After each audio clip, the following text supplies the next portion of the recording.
గ్రామీణ మహిళలు పొదుపు ద్వారా పొదుపు సంఘాల ద్వారా కాపాయం చేసుకోవాలి, పొదుపు చేసుకోవాలి, ఆర్థికంగా ఎదగాలి.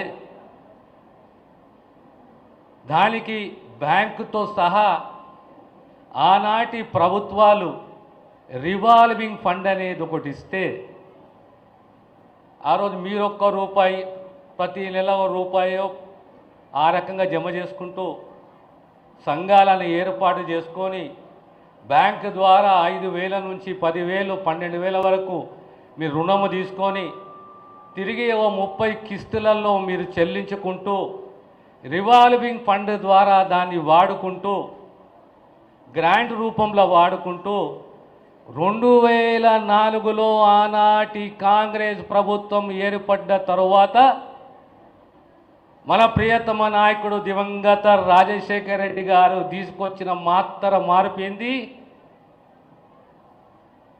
పావులా వడ్డీ పథకం. పావులా వడ్డీ అనేది తీసుకొచ్చింది ఆనాడు కాంగ్రెస్ ప్రభుత్వం, ఆనాటి ముఖ్యమంత్రి రాజశేఖర రెడ్డి గారు. మీరు 50,000 కాదు, 1,00,000 కాదు, 5 లక్షల వరకు మీరు రుణం తీసుకోండి. ప్రతి 3 నెలలకు 4 నెలలకు మీకు తిరిగి మీ వడ్డీ పైసలు మీరు చారాన కట్టండి, భారాన మేము కడతాము అని చెప్పి మాటిచ్చి ప్రతి మీటింగ్లో 3 నెలలకు స్వయంగా ముఖ్యమంత్రి గారే మీకు చెక్కులు అందిస్తుండే.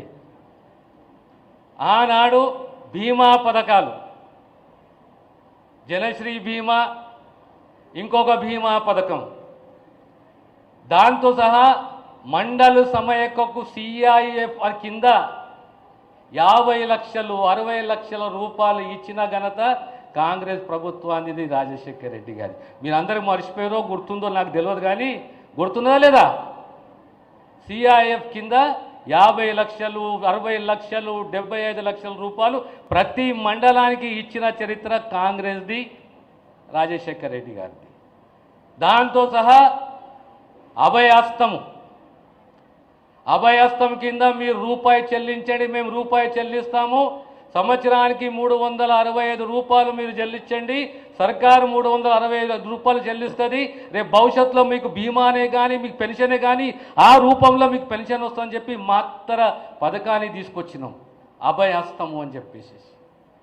తర్వాత స్త్రీనిధి వచ్చింది, ఆ తర్వాత విఎల్ఆర్ వచ్చింది. అయ్యా మీరు చారాన కూడా కట్టకండి, సకాలంలో 5 లక్షలు కానీ 10 లక్షలు కానీ 20 లక్షలే కానీ మీరు ఎంత రుణం తీసుకుంటే 30 కిస్తులు కానీ 36 కిస్తులు కానీ విఎల్ఆర్ మేము చెల్లిస్తాము. ప్రతి 3 నెలలకు 4 నెలలకు విఎల్ఆర్ 3 చెల్లిస్తాము, మీరు సకాలంలో మీరు చెల్లించని చెప్పి వడ్డీ లేని రుణాల యొక్క మత్తర కార్యక్రమాన్ని తీసుకొచ్చింది కాంగ్రెస్ ప్రభుత్వం ఆనాడు.